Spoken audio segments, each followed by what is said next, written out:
Excellent. All right, let's get into it now. So 11:10. Oh, I'm glad you told me that. All right, well, welcome to SharkCast Pod, a very special episode indeed. We have a young fella who is extremely talented. You've heard me talk about him on a few episodes now. He's a tragic Sharks fan, big Sharks history, which we'll get into throughout the show. But he's also a talented musician. He's been in acts such as Sons of Atticus. He's got his own solo career. And currently, you may know him from Australian Idol. He's beat out thousands of people, literally, to be in the top 12, which starts this Sunday. And we are pleased to have him here, Mr. Dylan Wright. How you going, my man? Hello, I'm fantastic. How are you? I'm good. I'm very pleased to have you here. I know you're living a very, very busy life. I'm one of those people, Dylan, that tells everyone how busy I am.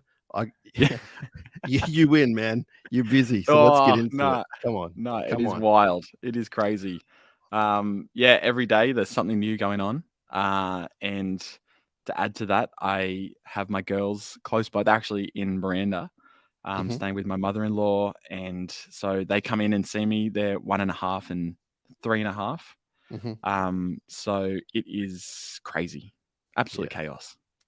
All right, let me read out a short bio, which is on the Australian Idol page. Dylan Wright, currently in Bangalore, from the southern parts of the world, though. Northern Rivers painter, decorator, and dad. Quote, I auditioned for Australian Idol because I grew up loving the show. It never felt like the right time, but all of a sudden, stars have aligned. Hope to be one of the most successful Australian Idol contestants. Make my family proud. My dream is to write and perform music full time. So just tell me about how you got to where you are now, top 12. I don't mean like the process, but like, what was it like walking in with thousands of people? Oh, it is so daunting. I grew up watching the show and I was like, oh, what are these people doing on it? And then I was just like, oh, I may as well just give it a crack because COVID happened. We've had 2 daughters, and so music kind of fell by the wayside. And so this city up, it was the last year that I could do it because I'm old. I'm 30. So this is the last chance for me. And walking through those Australian Idol doors it's a crazy experience because you're walking into a TV world. It feels like you're on Willy Wonka and he's like in little pieces. It's so weird. And then you're seeing like Kyle, Marsha, and Amy Shark, and you're like, what is this life? What am I doing here? And so I don't usually get real nervous, still nervous, but I was shaking that day, that first day. Because you are a seasoned performer, and I think you have that advantage over a whole bunch of people who you went past, and also in the current 12.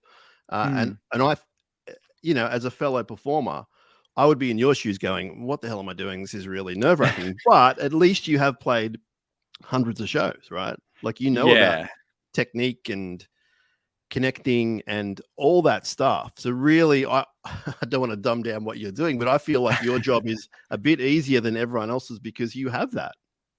Definitely. I have played many shows over the years, but when you get onto that stage and there's TV cameras and you're mic'd, and it kind of levels out the playing field a bit because the guys who haven't played before don't know any different as well.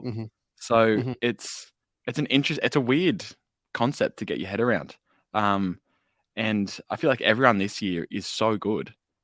And I don't know. It's just, I can't get my head around it. It's playing all these shows over the years, and now I'm here, and it's TV, and it's just this little weird bubble. I didn't want to bring up the other 11 in the top 12, but no, dude, you've picked a year, haven't you? It is very good. If you take this thing out, you're going to be the champion of the world. The bad thing is we all get along. Yeah. Oh, I'm sure. I do watch. I'm a fan, and it's noticeable this year. Like, the talent is unbelievable, and it's all genres and shapes and sizes, and it's really cool. You've done 3 live songs for the audience, or for the viewing audience. Yep. Tell me about song selection. Do you get much choice there? Is it from a pool of songs, or is it? I don't know what I can say. Oh, So I okay. Yeah. come Sorry. with songs, ideas, Yes. and a really good music team there, and we kind of discuss it. But yeah, at the end of the day, we kind of get the choice, but also there's a lot of songs that you can't sing because the artists don't allow it. Sure. Sure. So it's a tricky world to get into with that as well. So Yep. yeah, I'm happy with the song selections that I've had so far as well. And I feel like all the songs have been pretty good too. Like, because I'm the oldest of the crew, when I'm like, I've sung Better Be Home Soon, Sorrento Moon, and people are like, I don't know those songs. Yeah. Right. I should have said at the start of the chat, Dylan, whatever you can't say, just ignore my stupid questions. No. Now you are a big Sharks fan, and the majority of people listening to this are tuning in to hear about Sharks talks. We do need to Yeah. get there. We're going to bounce back to your music. We've only got you for a certain amount of time, but tell me about growing up and you lived in the Shire. Is that correct? Yeah. So grew up in Gaimir, and I busked in the streets of Gaimir for years and just have always Tough been a town. Sharks fan. Yeah. So my grandfather, he used to go for the Rabbitohs, and then when the Sharks came along in '67, he jumped ship and was a Good man. member for the rest of his life. He passed away when I was a few months old, but that got passed on to my dad and then me. And we had season seats and ET stand from when I was little. Mm. And my dad was a sign writer, and one year, 99, minor premiership year, we went down to the club and I got a picture with Russell Richardson, Matt Rogers, David Peachy, Wow. Nathan Long, ET, Yeah. and then got to go on the field with ET and kick the ball around. So for a 6-year-old, that is mind-blowing. Absolutely. So big fan. As a 46-year-old, that's mind blowing too. So when did you leave the Shire? We left 2 years ago now. Okay. Yeah, headed up north to Bangalore. How is it up there for you? Just change of pace. It's Yep. much more chill. No traffic lights, and yeah, just a bit more nature. Everyone's creative up there, and it's been hard, but we've loved it too. Okay. But yeah, we have So family still in the Shire too. excellent. Tell me more about growing up. So who was your absolute favorite player as a young fella? Who was your favorite player? Or when we'd live on this street in Gaimir, there was a little piece of grass down the road, and I was riding Matt Rogers on my back. And yeah, he was my absolute favorite. And I remember meeting him and Steve, and yeah, ET and Matt Rogers, they're absolute favorites. Okay. And a question we ask usually at the end of the show, I'm going to get to it now. Tell me about your 2016 experience. You went along for the ride, went to the games, yada, yada, yada. Tell me about the big day. The big day. Oh my goodness. Do I have a story for you? Actually, when we won that game to get into the grand final, the next day I wrote a song about winning the game, like the grand final. Okay. So I'll have to send it to you and see what you think. Yeah, I'd love that. But I was in a brass band at the time, and we had a festival to play grand final weekend up in Bellingen. Whoa. And yeah. So I tried everything in my power. I was messaging the festival, my band leader, to try and get out of playing or playing early so I could get a flight back down. Yeah. And they were not having it. I couldn't leave this festival. Right. Yeah. Yep. That's the so story. that was devastated. Absolutely devastated. I wore my Sharks jersey on stage. Nice. I was in tears that I wasn't there. And so we went to this pub and I bought red food dye, and I was putting red food like drops in everyone's beers and calling them shark bites. No, not red. It was blue. I was calling them shark bites. Mm-hmm. So there was a few people watching the game. There was a few Cronulla supporters there. And at the end of it, I was just on the floor in tears. And no one else in the band went for any sport. So Yeah. I booked a flight straight away after that game and went straight to the Legs Club. And then Oh, we all nice. watched it together, and it felt like we were watching it again, like it was live. So I kind of got to relive it then, but yeah, I was absolutely devastated. And my wife went, and I was like, "Oh, what are you doing?" Well, I don't want to get too Marsha Hines on you, but that shows dedication to your craft. Yes. Well, yes. Like I wish I was major there. dedication. Yeah, and I feel like if I was like, "All right, I'm leaving this band. Nah, I'm done." And if I went to the game and we lost, I'd be like, "That's my fault. That's a superstition that I have." Yeah. My friends always used to razz me about what would happen if, Bruce Springsteen was playing at the same time as the Sharks in the grand final. I was like, oh, no, I'll go to the grand final. Oh yeah. What if you got to open for Bruce Springsteen, but it was right when it's like, dude. And you kind of had a, not similar experience, but a similar choice to make. And, that's, Yeah. I all I can say, Dylan, is well done, because I wouldn't have had the courage to make that choice myself. Oh, it was So you enjoyed the summer then that year? Oh, it was great. It was such a good feeling in Cronulla and the Shire that year. I think everyone just knew it was meant to be. It just I had zero doubt in my mind that we weren't winning that. And you have a connection when you were a young fella through family to the club, and you were telling me you have a connection to a modern day warrior. Yeah, I do. It's a strange story. A few years back, I started learning French and going to French class in the Shire. And then one day, I didn't really want to go to this class anymore because I was like, oh, I'm a bit off it. One day I went there and there was this big, huge figure in the doorway. I was like, who is this person? This is like meant for me and old ladies. Like, why is this person here? And I had my Sharks hat on. And I went and sat in my usual seat. And then over comes Wade Graham. And he's like, hey, I'm Wade. You must be Jason. I said, oh, no. And I just turned my hat around slowly. Hopefully he didn't notice the Sharks logo. And because his now wife is French Canadian, so she got him to study French. And our other friend, Jace, his partner's French Canadian. So he thought he was meeting Jace there. Yeah. And now he's stuck with me for the rest of his life. And I noticed that he's been posting a little bit about your journey. That must be nice to see someone you look up to do that for you. Yeah, it's really special. Him and his partner KA have been such big supporters of me since we've got to know each other, and we've actually kind of collaborated, and we wrote a song for their wedding day, which was really special. Nice. So she walked down the aisle to a song we all kind of wrote in for their like little love story, which was really sweet. So yeah, I've had really good, I don't know, he's just been such a supportive figure for me, and even like Dale Finucane and Ronaldo have been posting. So yeah, it's really, really cool. Any thoughts to jam with Dale Finucane? I have reached out to him, so stay tuned. Nice.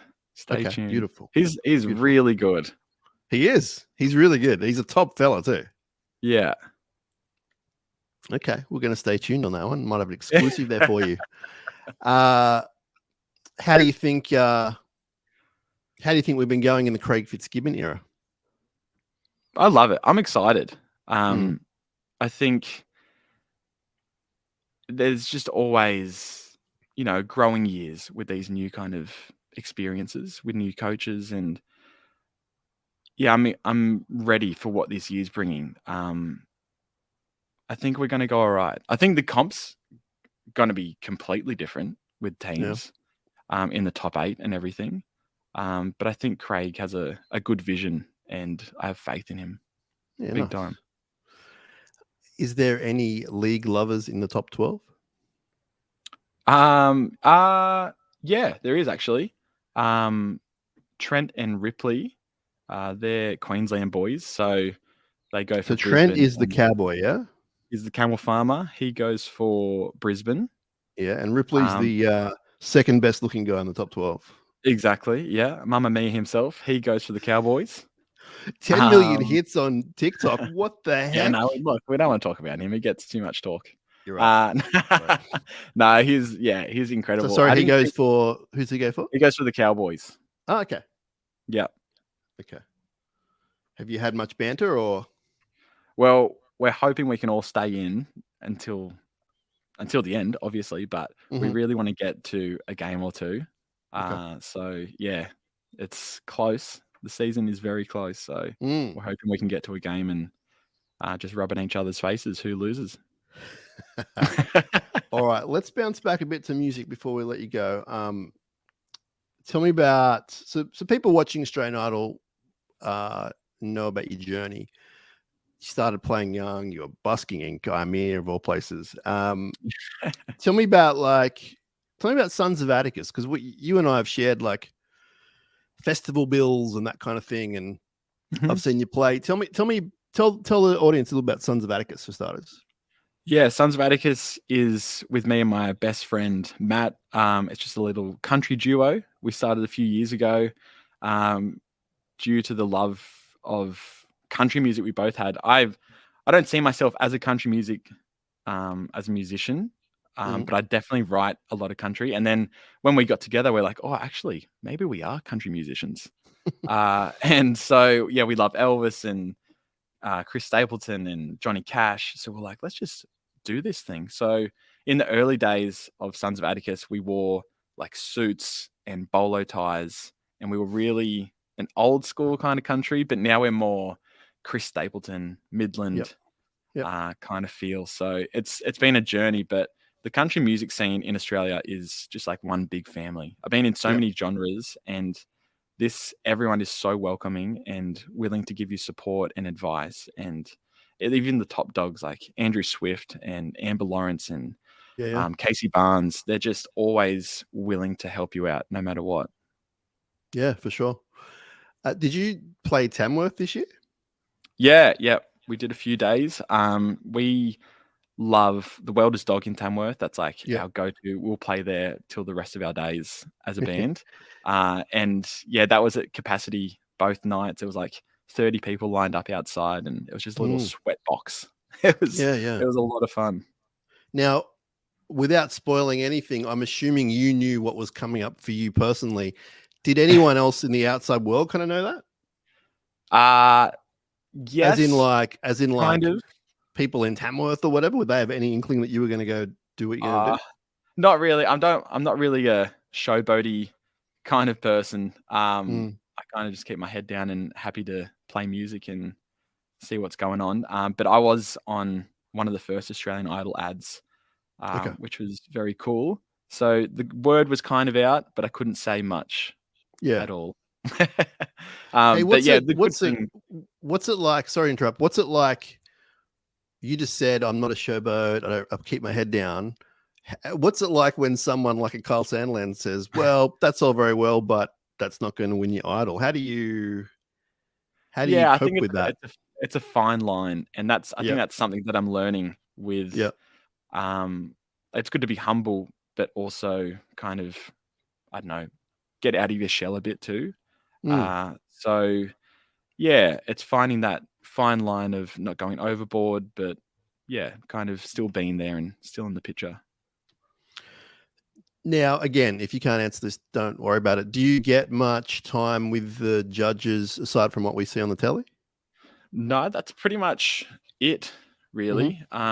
So I think that might change over the weeks.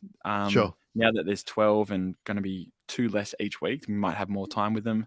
But they're so busy in themselves. But the feedback that we do get is pretty incredible and spot on. And there's a whole crew behind the scenes that just has such good advice and is so with you every part of the way. Yeah, nice. Any regrets at the moment, or are you just 100% in?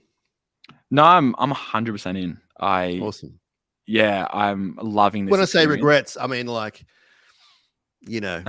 somewhere in your body was like, oh, I don't know what about have I this. done? It seems like you're all in. Like it's you.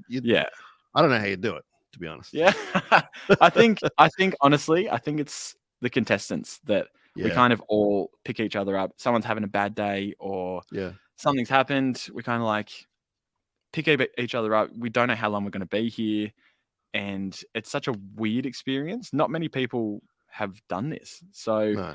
you're thrown into the Australian public's eye, and we're in this little bubble that we don't really get to see what's going on. So Mm, it's odd. It's odd, but mm. it's really cool. You get to see or meet all these people from the music industry, and yeah, it's just knowledge being thrown at you every day. And I love the behind the scenes of it all. It's incredible. Yeah. So essentially, the reason you've said you're doing it is to go full time, and Hmm. this is the best direction for you to do that, which I completely understand in this day and age. Yeah. And that's the reason, if you win it, you're guaranteed some things. If you don't win it, you're still very much in the thoughts of the music industry. You have all these contacts. You're kind of on your way, right? Like fingers crossed, you're on your way. Yeah, fingers crossed. Fingers Yeah. crossed. I think it's good for me to have that kind of bedrock of playing for years, having music out already, been Yep. writing with a whole bunch of people. So to have that little bit of knowledge and then kind of grow from that is really what I'm kind of nurturing at the moment. So whatever comes, I'm just going to be doing music, hopefully forever, no matter I what. just had a vision, Dylan, when you're selling out the next Brass Monkey show with supports. I think I've ruined your spoiler here with supports. Dale Finucane and Sam Shinazzi. Oh, I'm yeah. happy to play under him. It's fine. Like 20-year career, don't worry about it. I'm happy to. No, we could all do a song together. That'd be good. So again, if you can't answer this, don't worry. Do you come into the show having watched it over the years, not so much with a game plan, but with like knowledge of sort of what to do and not what to do, more importantly? Oh, yeah, kind of.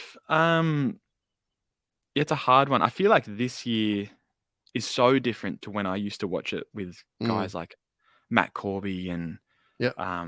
Marty Simpson and Lisa Mitchell. Like it's so different. I feel like again, I'm gonna glow up the contestants again, but everyone brings it to that next level, and you've got to match them. So Yeah. I think back in the past, it was kind of like you'd sing a song. It was a bit like karaoke ish. But now you really get to put your spin on things, and then it's like a show every time. Mm, Like I was so happy. I was last. I mean, I was first, and I got to watch everyone, and I was like, this feels like it's not TV. It's like I'm at a show. yeah. It's Right. really, really cool to see. Yeah. Awesome. Before we let you go, Dylan, tell me a little bit about who you listen to, who you like whether it's historically or now. Tell me what you go to, what excites you as far as music you listen to. Oh, this week, I'm big on Midland and Chris Stapleton. Okay. Boot Scoot and Boogie with Brooks and Dunn and Midland is my wake up song at the moment. Okay. It just Yeah. gets me fired up. Yeah, I've really gotten into a lot of country over the years now that we're doing more country stuff. So, but Midland is my all time favorite at the moment. Okay. Well, you said Have you all heard time them at the before? moment. I have. Yeah, I have. I like them a Yeah, lot. good. You said all time at the moment. That doesn't make any sense. Who's your all time person? Act person. Who's your Um, all time? all time is Jack Johnson for Okay. sure. And Yeah, grew up favorite listening to him. album? Favorite album would be Brushfire Fairy Tales, Okay. or On and On. And we Mhm. got to meet him. My wife and I got to meet him at Blues Fest a couple years ago. And like, I don't get nervous in front of anyone really, but he is such an idol of mine. And it sounds weird. But we met him, and I shook his hand, and no words came out of my mouth, and I just It looked like an happens. idiot. Yeah. No. Yeah, I No. didn't think that happens, but it happens. And my wife Yeah. was like, "Oh, we love you so much." Oh. And he just looked at me and was like, "What is happening with this person?" But Well, I mean, next time he comes out, you can open for him. So there you go. oh yeah, that's the goal. That is the goal. Tell me about what's happening this week. You got the live show on Sunday. Yeah. Yes. So I'm about to go in there right now and do some rehearsals. Because I know I've seen some comments pop up about people miming the songs and things, which I Really? think is hilarious. Mm. I feel like that would be so much more work. So yeah, everything is live. So we do have Yeah. to rehearse. Yeah. And yeah, we've got in-ears that some of us aren't really Yeah. used to, Yeah. mini monitors. So you've got the click and the track and the band in your ear. So just getting What, the used to click's that. going the whole time? Yeah, sometimes. Yeah. Yeah. Depending on the song. Eh. Yeah. Do you have any? Do you have any say over what you? I've seen like certain people on the show demand things, but and I really wanted to ask you about that stuff, but I can't. But have you got control over your mix, like what you want, what you Yeah, don't definitely. want? Definitely. Definitely. Okay. I'm probably too cruisy when it comes to that. I'm like, yeah, it sounds good. Mm. I can hear myself. Let's go. Yeah. Right. Yeah. But my songs are pretty cruisy. There's a few songs. Like we're always going through songs as well. So it's Right. always a mixture. And just getting the right levels for everything in the band. Obviously it sounds different in our ears to what comes out of the TV and to the live studio audience too. Yeah. So it's just kind of figuring that out for everyone. Cameramen are getting their angles right. They're big days. Big days. Yeah. I bet. All right. Well, we are going to ask our listeners who are far and wide across the world. We're going to ask them to support you, and we hope that some of the votes propel you to the top of where you want to be. But you. wish you all the best, man. I know I've told you this before, but it takes a lot of guts to do what you're doing, and it's just awesome. Like it's like I know you're not the most you're a pretty humble guy, but like seriously, like what you're doing, you're going from like a stage in Tamworth in front of a lot of people to where you can like drink and get your chords wrong and whatever else. Oh yeah. To mainstream television, man, on this brand that's very well known. It's huge. So congratulations, and thank you. We'll keep supporting you, man, and we'll get you back on the show down the track for sure. And just wish you all the best, man.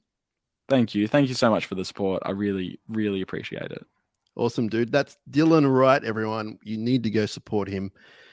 He's on Australian Idol this year, and I'm sure some of our fans, Dylan, are a bit too cool for Australian Idol, but at this point, I don't really care. I just want to like promote you. So get behind him. And certainly after the journey's over, when you win it, we encourage everyone to, that's when the real journey starts, obviously. So, but we'll keep everyone up on track with that. We'll get you back on the show and we'll keep everyone informed. Dylan Wright, thank you so much for your time. I know you're a busy lad, and good luck at rehearsals. Good luck for the rest of the journey. Thank you. Up, up. Up, up, baby.